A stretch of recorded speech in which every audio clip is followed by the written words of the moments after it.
BPSC Gurukul में आपको स्वागत है फ्रेंड्स। आज हम गंगा नदी तथा उसकी सहायक नदियाँ तथा उनकी भी सहायक नदियों का अध्ययन करेंगे, वो भी प्रश्न उत्तर के माध्यम से। तो प्रश्न क्रमांक 1 है, गंगा नदी की मुख्य का उद्गम स्थल कहाँ है? तो ये भागीरथी है। जो मुख्य नदी है एक्चुअल में वो भागीरथी है, जिसका उद्गम स्थल गौमुख से होता है। तो गंगा नदी का कैसा अपवाह का उदाहरण है? ये पूर्ववर्ती अपवाह का उदाहरण है, मतलब पूर्व की तरफ बहने वाली नदी। प्रश्न क्रमांक 2 है, गंगा नदी का निर्माण किन दो नदियों के संगम पर होता है, वह स्थान कौन सा है? तो वह स्थान देवप्रयाग है। अलकनंदा तथा भागीरथियाँ मिलकर ही गंगा नदी का निर्माण करती हैं। मंदाकिनी और अलकनंदा का संगम स्थल कौन सा है? तो यह रुद्रप्रयाग है।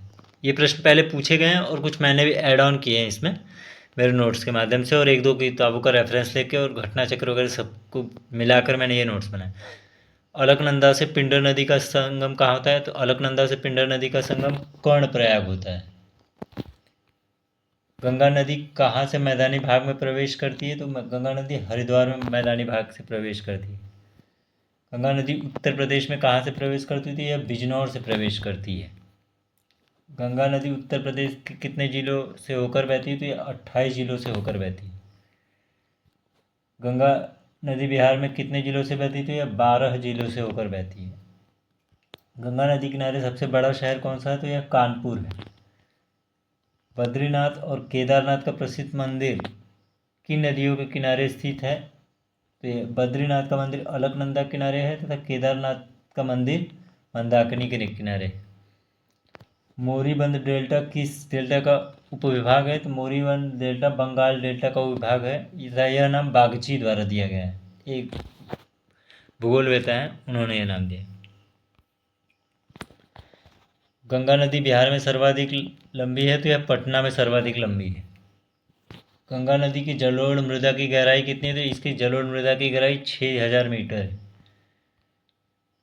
गंगा नदी बांग्लादेश में कहाँ से प्रवेश करती है? तो गंगा नदी बांग्लादेश में फरक्का से प्रवेश करती है, तब इसे पद्मा नाम से जाना जाता है।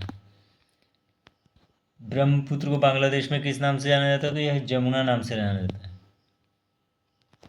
पद्मा और जमुना नदी की संयुक्त धारा को किस नाम से जाना जाता है? तो यह मेघना के नाम से जाना जाता है। तो इसी नाम से यह बंगाल की खाड़ी में अपना जल विसर्जित करती है।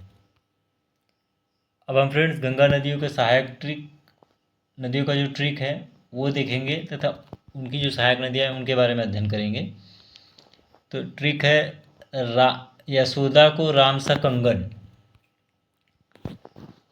तो यह से यमुना है दोस्तों, यह बंदरपुर से इसका उद्गम स्थल है। तो प्रयागराज में गंगा में संगम होता है इसका। तो यमुना की सहायक नदियाँ जो निम्न है, पश्चिम से पूर्व, जो पश्चिम से पूर्व की यमुना की सहायक नदियाँ हैं, तो चंबल, सिंध, बेतवा और केन, ये इसके पश्चिम से पूर्व की संगम का क्रम है। यह क्वेश्चन पहले पूछा जा चुका है, इसलिए मैंने इसमें इंक्लूड किया है। तब बाईं तरफ से मिलने वाली जो इसकी सहायक नदी है वह टोंस नदी है।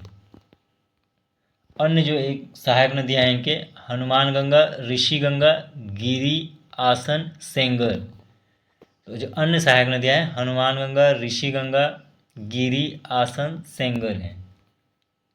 अब ये सोन नदी है। सोन का उद्गम स्थल अमरकंटक है। यह बाएं से मिलने वाली, यह गंगा से बाएं से मिलने वाली नदी है। यह उद्गम स्थल से उत्तर की ओर बहती है। बाकी नदियाँ अपने उद्गम स्थल से दक्षिण या पूर्व की ओर बहती है, यह उत्तर की ओर बहती है। यह मनेर पटना में इसका गंगा नदी से संगम होता है तथा इसकी जो सहायक नदियाँ हैं, बनास, रिहद, गोपद, कनहर, उत्तरी कोयल और जोहिला। उत्तरी कोयल से अलग एक दक्षिणी कोयल नदी है सर दोस्तों, वह शंख की सहायक नदी है। शंख की सहायक नदी है। तो दक्षिणी कोयल झारखंड से निकलती है लावापानी से। यह नदी शंख की सहायक नदी है, अर्थात दोनों के संगम के पश्चात यह ब्राह्मणी नदी कहलाती है। तब ब्राह्मणी नदी महानदी की सहायक नदी है।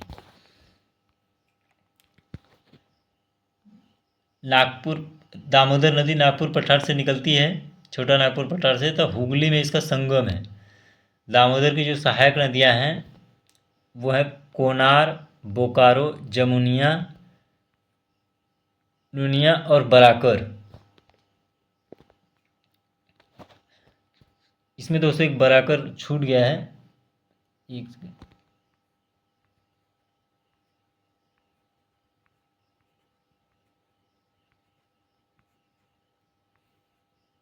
जो तिलैया बांध है वो बराकर पे ही स्थित है।